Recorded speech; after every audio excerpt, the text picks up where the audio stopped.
Hi, Mr. Harris. How are y'all? Can you tell us how your interview with the investigators for the State Board of Elections went? What did you discuss? You know, I'm not going to get into the elements of what all we discussed today, but it was a good meeting.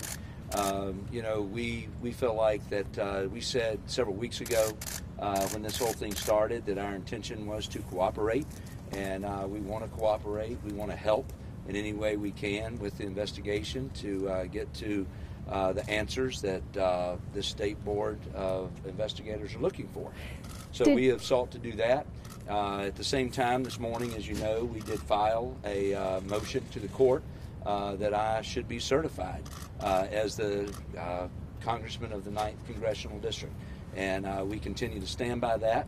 We did that simply because we had no other choice based on what has transpired here at the State Board of Elections over the course of the last week. So that's where we stand today. Did you specifically discuss McCrae Dowless? Excuse me? Why should you be certified before the investigation is completed? Well, I think in every election, there are certain things that come up that are investigated. There's always, it seems to be, some kind of complaint filed that would take place. Investigations have been going on even since 2016.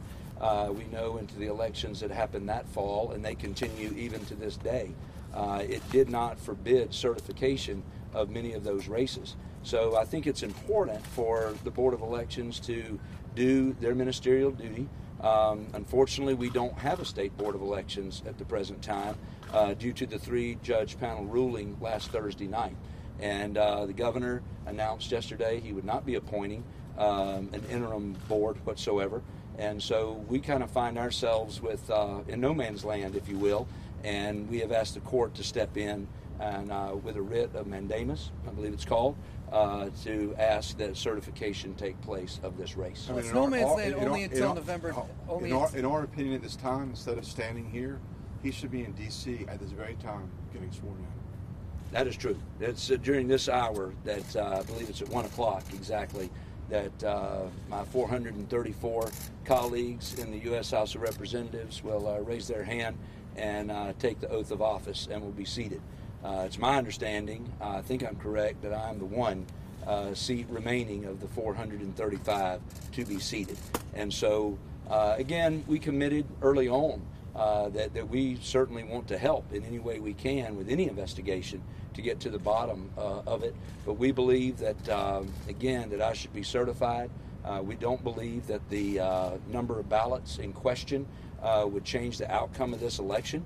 And we believe, again, that that is the standard, ultimately, that the Board of Elections looks to. What if members is only until January 31st, when there could be a new that's not necessarily true. I mean, right now, if you look at the new legislation that was drawn up, it talks about January 31st, but then it talks about the no board shall sort of begin until May 1st.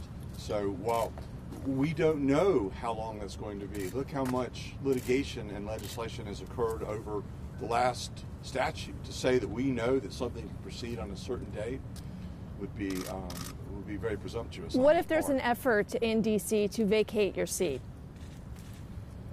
What's your message to Democratic leaders who, being sworn in today, now take control of several committees, Speaker Pelosi, who have said, we will not seat you? Well, I think the message to Democratic leaders would be the message that I would share with the Republican leaders, because this is something that should be above political party, and that is that we all understand and appreciate that states are the ones who run elections in the United States of America, and that power is held to the states.